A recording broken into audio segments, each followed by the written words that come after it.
असलेले सगळे मारेकरी अजूनही पकडले गेलेले नाहीत. सरकार गंभीर नसल्याचा वारंवार दावा आरोप केला जातो. या बाबतीत राज्याचे मुख्यमंत्री देवेंद्रजींनी अनेक वेळा या प्रकरणावर प्रकाश टाकलेला आहे. त्यांनी स्वतः सांगितलेलं आहे की जे आरोपी आहेत त्यांच्यावर कठोर कारवाई केली जाईल. ज्यावेळी देशमुख कुटुंबीय मुख्यमंत्री महोदयांना भेटलं त्यावेळी देखील सरकारची भूमिका देवेंद्रजींनी स्पष्ट केलेली आहे. कुठच्याही परिस्थितीमध्ये देशमुख कुटुंबावर अन्याय होणार नाही आणि जी जनतेची मागणी आहे ती पूर्ण करणार आहोत अशा पद्धतीची भूमिका मुख्यमंत्र्यांची आहे. आणि तीच भूमिका माननीय एकनाथ शिंदेसाहेब जे शिवसेनेचे मुख्य नेते आहेत त्यांची देखील आहे. काल देखील माननीय एकनाथ शिंदे साहेबांनी धनंजय देशमुख यांच्याशी मोबाईलवरनं चर्चा केलेली आहे. मी देखील रात्री त्यांच्याशी बोललेलो आहे आणि शासन म्हणून आमची भूमिका क्लिअर आहे की कोणालाही पाठीशी घातलं जाणार नाही आणि कठोर कारवाई केली जाईल. संजय राऊत असं म्हणाले की स्वबळावर आम्ही संपूर्ण महाराष्ट्रातल्या निवडणुका लढवणार आहात. जे होईल ते आम्ही आता पाहून घेऊया. यामध्ये काय नाविन्यपूर्ण आहे असं मला वाटत नाही. कारण लोकसभेला जो काय फेक नरेटिव्ह सेट करून आमच्यावर आक्रमण करण्याचा प्रयत्न केला होता तो फुगा आम्ही विधानसभेमध्ये माननीय देवेंद्रजी, एकनाथ शिंदेसाहेब आणि अजितदादांच्या नेतृत्वाखाली फोडला. आणि आता खरी कसोटी आहे की आता उभाटा सेपरेट लढत असताना जे मुस्लिम बांधव आणि भगिनी आहेत हे आता त्यांना मतदान करतात का, हा एक फार मोठं प्रश्नचिन्ह आहे. कारण काँग्रेसला असं वाटतंय की ती वोट बँक आमची आहे आणि उभाटाला असं वाटतंय ती वोट बँक आमची आहे.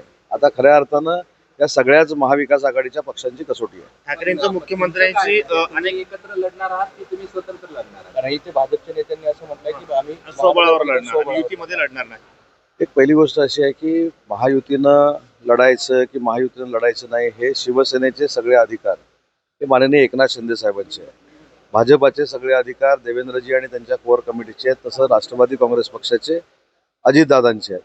महायुतीनं आम्ही लोकसभेला सामोरं गेलोय, महायुतीनं आम्ही विधानसभेला सामोरं गेलोय. आमची सगळ्यांचीच इच्छा आहे की महायुतीनं स्थानिक स्वराज्य संस्था देखील लढल्या गेल्या पाहिजेत. परंतु स्थानिक पातळीवरचे जे काही प्रश्न असतील ते स्वतः हे तीन नेते बसून संपवतील, त्याच्यामध्ये चर्चा विनिमय करतील आणि मग महायुतीचा निर्णय होईल. ठाकरे आणि ठाकरेंना असुरक्षित की उद्धव ठाकरे आमचे शत्रू नाहीत, राजकारणात काही. मी ती मुलाखत बघितली. त्याच्यामध्ये मला असं वाटतं की देवेंद्रजींनी जे काय सांगितलं आहे तो एक लोकशाहीतला एक भाग आहे. कारण काल देखील मी आता माननीय शरद पवार साहेबांची जागतिक मराठी अकादमी आहे त्या कार्यक्रमाला उपस्थित होतो. याचा अर्थ त्या कार्यक्रमाला गेल्यानंतर मी त्यांच्या पक्षात गेलो नाही किंवा अन्य काही गोष्टी राजकीय घडामोडी घडल्या नाहीत. ठीक आहे, देवेंद्रजी राज्याचे मुख्यमंत्री आहेत. मुख्यमंत्र्यांना सगळ्यांनाच बरोबर घेऊन चालावं लागतं, त्याच्यातला तोच एक भाग आहे. ठाकरेंना असुरक्षित वाटतं असं तुम्ही म्हटले होते, त्यामुळे ते मुख्यमंत्र्यांची वारंवार भेट घेत आहेत. मात्र तुम्हाला नेमकं म्हणायचं काय होतं? ठाकरे पुन्हा युती संदर्भात टाळी देत आहेत मी असं म्हटलं होतं युतीची टाळी द्यायची किंवा हा सगळा त्यांचा पक्षाचा भाग आहे. मी असं म्हटलं होतं की ज्या नेत्यांनी उबाठामधल्या माननीय देवेंद्रजींवर इतक्या घाणेरड्या पद्धतीनं टीका केलेली होती, म्हणजे पारंपरिक जे वैरी असतात ते सुद्धा असं बोलत नाहीत अशा पद्धतीची त्यांची भाषा होती. एका भाषणामध्ये तर ते राहतील म्हणजे तो अरे तुरे करणं मी योग्य नाही पण तू राहशील किंवा मी राहीन अशा पद्धतीची देखील भाषा केलेली होती. आणि ती का केलेली होती तर असं वाटत होतं की फेक नरेटिव्ह सेट केल्यानंतर पुन्हा एकदा ते सत्तेवर येतील. त्याच्यामुळे उभाटाच्या काही लोकांनी कोट शिवलेले होते, त्याच्यानंतर काँग्रेसच्या लोकांनी कोट शिवलेले होते आणि ते काही शक्य झालं नाही. मग आता पर्याय नाही, राज्याच्या मुख्यमंत्र्यांकडे जाऊन सरेंडर होण्याशिवाय पर्याय नाही. या भूमिकेतनं कदाचित त्यांची ती भूमिका असेल. ठाकरे सरेंडर झाले मुख्यमंत्र्यांकडे असं म्हणायचं तुम्हाला? ठाकरे सरेंडर झाले. मी काय म्हटलं, माझं पुन्हा एकदा मी वाक्य रिपीट करतो की त्यांना असं कदाचित वाटलं असावं की आता 15 वर्ष काय कुठंच काय जमणार नाही म्हणून सरेंडर झालेलं चांगलं. मी झाले असं म्हटलं नाही, मी माझं मत मांडलं. संतोष देशमुख यांची जी मुलगी वैभवी आहे तिने शंका व्यक्त केली की सीआयडी काय त्यांना तपासाबद्दल माहिती देत नाही आणि एक आरोपी अजूनही अटक आहे. कुटुंबाला का माहिती दिली जाते असा प्रश्न वारंवार विचारणा केल्यावर या संदर्भामध्ये कुटुंबाला तपासाची माहिती दिली गेली पाहिजे या मताशी आम्ही देखील सहमत आहोत. मी देखील राज्याचा कॅबिनेट मंत्री म्हणून पोलीस अधिकाऱ्यांशी नक्की बोलेन, कारण याच्यामध्ये समज गैरसमज काय राहता कामा नयेत. पोलीस पारदर्शकपणानं हा तपास करतायत ही भूमिका प्रत्येकाची असली पाहिजे आणि म्हणून त्यांनी जर मागणी केलेली असेल की तपासाची माहिती दिली गेली पाहिजे त्याच्यामध्ये स्वतः देवेंद्रजी लक्ष घालतील आणि त्यांना ती माहिती देण्याची व्यवस्था. समज गैरसमज काय राहता कामा नयेत. पोलीस पारदर्शकपणानं हा तपास करतायत ही भूमिका प्रत्येकाची असली पाहिजे. आणि म्हणून त्यांनी जर मागणी केलेली असेल की तपासाची माहिती दिली गेली पाहिजे, त्याच्यामध्ये स्वतः देवेंद्रजी लक्ष घालतील आणि त्यांना ती माहिती देण्याची व्यवस्था तो पुन्हा एकदा प्रश्न रिपीट करतो. जे संजय राऊत म्हणालेले आहेत की स्वबळावरती लढणार, तर हे त्यांच्यातला जुना वाद आहे. पूर्वीपासून लोकसभेच्या वेळचे हे सगळे प्रकार आहेत. मग तुमचं काय म्हणणं त्याच्यावर? नाही, त्यांच्यामध्ये काय चाललंय हे जसं तुम्हाला कळत नाही तसं महाराष्ट्रातल्या मतदारांना देखील कळत नाही. 2019ला मॅन्डेट मिळालेलं असताना दुसऱ्याबरोबर जाणं, काँग्रेसबरोबर जाणं, त्याच्यानंतर काँग्रेसच्या हाताचा प्रचार करणं, म्हणजे जे वंदनीय हिंदू हृदय सम्राट बाळासाहेबांनी सांगितलं होतं की हाताचा प्रचार भविष्यामध्ये कधीही होऊ शकत नाही शिवसेनेकडनं, त्या काँग्रेसचा प्रचार करणं, भाषणामध्ये हिंदू हृदय सम्राट हा शब्दप्रयोग न करणं, कदाचित ह्याचे सगळे फटके आता बसत असतील म्हणून हा त्यांनी निर्णय घेतलेला असेल. योग्य वळणावर येत आहे असं वाटतं? तर ते योग्य वळणावर येतात की नाही हा त्यांनाच माहिती विषय. परंतु ठीक आहे, कदाचित काही गोष्टीची त्याला आपण रिअलाइज म्हणतो ते झालं असेल आणि म्हणून कदाचित महाविकास आघाडीतून ते बाहेर पडत असतील. मग अपेक्षित यश मिळेल का या सगळ्या प्रयत्नात? मगाशी मी बोललो ना, आता 15 वर्ष तरी चिंता करण्याची आम्हाला काही गरज नाही. पण शेवटी तर प्रयोग करणं गरजेचं आहे ना. पक्ष जर टिकवायचा असेल आणि कार्यकर्त्यांना मॉरल सपोर्ट द्यायचा असेल तर नाविन्यपूर्ण प्रयोग, ज्याला आपण नाविन्यपूर्ण म्हणतो, तसं नाविन्यपूर्ण वेगवेगळे प्रयोग करणं आता त्यांची म्हणजे प्रायोरिटी आहे, प्राधान्यक्रम आहे. ते नाविन्यपूर्ण प्रयोग जर त्यांनी केले नाहीत राजकारणामध्ये टिकणार कसं? तर ज्यांनी बाळासाहेबांचे विचार सोडले नाही ते पुन्हा कधी वापस येऊ शकतात असे ठाकरे म्हणतात. बाळासाहेबांचे जे तुम्ही म्हणजे वगैरे सगळे ज्यांनी बाळासाहेबांचे विचार सोडले नाही ते परत येऊ शकतात. त्यांना दरवाजे उघडे आहेत थोडक्यात. नाही, पण असं ते कुठं म्हणाले?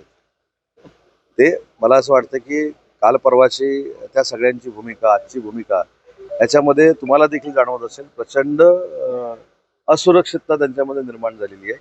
आणि माननीय शिवसेनेचे मुख्य नेते एकनाथ शिंदे साहेबांनी दाखवून दिलेलं आहे की जर सर्वसामान्यांचा नेता देखील महाराष्ट्राच्या जनतेसमोर गेला तर तो विक्रमी घडामोडी ह्या राजकारणामध्ये करू शकतो. हे माननीय एकनाथ शिंदे साहेबांनी प्रूव्ह करून दाखवलंय.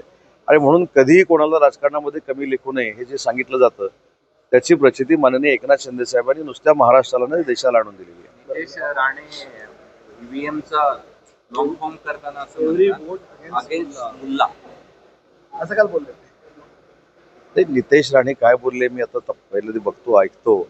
आणि ते देखील कोकणातले आमचे भाजपाचे नेते आहेत, त्याच्यामुळे त्यांच्यानंतर त्यांच्याशी चर्चा करतो आणि मग माझं मत व्यक्त करतो. शाळा घरावर ऊस होऊ देणार नाही म्हटले ते. पुरुष पण होऊ देणार अशी भूमिका आहे त्यांची. नाही, एक मात्र आहे की पहिली गोष्ट राज्यकर्त्यांनी किंवा मी असं कोणाला सल्ला देण्या एवढा मोठा नाही, परंतु आपल्यामुळं कुठेही समाजामध्ये जातीमध्ये तेढ निर्माण होणार नाही ही भूमिका शासन म्हणून आम्ही घेतली पाहिजे. परंतु महाराष्ट्राला आणि देशाला कमी लेखण्याचं काम जर कोण करत असतील, आतंकवादासारख्या गोष्टी घडवण्याचा जर प्रयत्न करत असतील, त्यांच्यावर कठोर कारवाई झाली पाहिजे आणि त्यांना अद्दल घडली पाहिजे. ही देखील शिवसेना म्हणून आमची भूमिका आहे. लाडकी बहीण योजनेसाठी पैसा कमी पडायला लागला, त्याच्यामुळे दारू विक्री जी आहे मद्य धोरण बदलण्याचे प्रयत्न सुरू झाले सरकारचे. दारू म्हटल्यानंतर असा एक शब्दप्रयोग होतो. मी काल देखील सांगितलं की महसूल वाढवण्यासाठी जर काही प्रयोग करावे लागले तर त्याच्यामध्ये सगळ्यांना विश्वासात घेऊन ते केले जातील. याचा अर्थ दारूवरचा टॅक्स वाढवणं, दारू म्हणजे अतिशय असा तो शब्दप्रयोग आहे की दारूवरचा टॅक्स वाढवला किंवा दारूची दुकानं वाढवली, असं काय अजून तरी कुठं झालेलं नाही. तर त्याच्यामुळे जर काय महसूल वाढवण्यासाठी काही जर प्रक्रिया करायची असेल तर माननीय मुख्यमंत्री, माननीय दोन्ही उपमुख्यमंत्री सगळ्या विरोधी पक्षाला, सगळ्या जनतेला विश्वासात घेऊन तो निर्णय घेतील. देवेंद्र फडणवीस असं म्हटले की फडणवीस घराण्यातला मी शेवटचा व्यक्ती असेल जो राजकारणात असेल, त्यानंतर कुणी नाही. असे एकदम अवघड प्रश्न तुम्ही मला विचारू नका. कारण देवेंद्रजींनी त्यांच्या कुटुंबाच्या संदर्भात राजकारणात दिलेलं उत्तर त्याच्यावर मी काही वक्तव्य करणं हे योग्य नाही. आणि शेवटी कोणी राजकारणात यायचं, कोणी नाही राजकारणात यायचं, त्या प्रत्येक कुटुंबाचा अधिकार असतो. आणि देवेंद्रजींनी जे वक्तव्य या ठिकाणी केले त्याच्यावर मी बोलणं ही योग्य आहे. लाडकी बहीण किंवा शेतकरी सन्मान योजना ही फक्त निवडणुकीपुरतं एक सोंग होतं, ढोंग होतं असं वडेट्टीवार म्हणतात. नाही, ते हे पण काल बोलले ना की माननीय देवेंद्र फडणवीस हे नरेंद्र मोदी साहेबांचे वारसदार आहेत म्हणून. नक्की काय खरं मानायचं? आमच्यावर टीका करतायत ते खरं मानायचं की देवेंद्र फडणवीस साहेब पंतप्रधानांचे वारसदार आहेत हे खरं मानायचं, की आता ते तिकडंच राहणार आहेत हे खरं मानायचं, इकडे येणार आहे ते खरं मानायचं? हे काही सध्या संभ्रमच आहे हो. त्याच्यामुळे तुमच्याकडनंच आम्हाला अशा वेगवेगळ्या बातम्या कळत असतात. तर हा प्रश्न निमंत्रण आहे तुमचं? नाही, निमंत्रण काल त्यांचं जे भाषण होतं त्याच्यावरनं मला असं वाटलं की निमंत्रणाशिवाय ते तिकडे चाललेले आहेत. परंतु आज परत असं वाटतं की परत थांबणार आहेत. त्याच्यामुळे सगळे संभ्रम 5-6 महिन्यामध्ये दूर होतील आणि विजय वडेट्टीवार साहेब देखील विरोधी पक्ष नेते होते. त्यांनी देखील अनेक त्यांच्या महाविकास आघाडीबद्दलच्या त्यांच्या भूमिका 4-5 दिवसामध्ये मांडलेल्या आहेत आणि मला असं वाटतं की ते योग्य ट्रॅकवर येत आहेत. 25 जानेवारीपासून मनोज जरांगे पुन्हा एकदा उपोषणाला बसतील. तुमचे दौरे पुन्हा होणे शक्य? नाही माझे आधी बघा, माझे मित्र म्हणण्यापेक्षा महाराष्ट्रामध्ये जो प्रत्येक आंदोलन करणारा कार्यकर्ता आहे तो आमचा मित्र आहे, कारण त्याला कुटुंब म्हणूनच वागणूक दिली पाहिजे. मग त्याच्यामध्ये मनोजजी जरांगे असतील, लक्ष्मण हाके असतील, जे कोण, आणि शेवटी ते मागण्यांसाठी करत असतात. पण मागण्या पूर्ण करत असताना देखील त्या पूर्ण होत आहेत हे देखील जनतेला सांगायला आपण शिकलं पाहिजे. कारण तुम्हाला माहीत असेल की मराठवाड्यातल्या कुणबी प्रमाणपत्राचा जो विषय होता तो माननीय एकनाथ शिंदे साहेबांनी सुलभरित्या सोडवलेला होता. त्याच्यानंतर 10% मराठा समाजाला आरक्षण सर्व स्तरावर देण्याचा जो निर्णय आहे तो देखील टिकून आहे. त्याच्यामुळे अजून ज्या काही मागण्या आहेत त्या उपोषणापेक्षा सरकारमध्ये जर चर्चा करून ठरवल्या तर मला असं वाटतं की या सगळ्या गोष्टी पूर्ण होतील. आणि मनोजजींना मला अजून एक विनंती आहे की या सगळ्या संदर्भामध्ये सरकारशी देखील चर्चा करणं अपेक्षित आहे. तर कधीतरी वेळ काढून त्यांनी मुंबईला येऊन सरकारबरोबर देखील चर्चा करावी ही माझी विनंती आहे.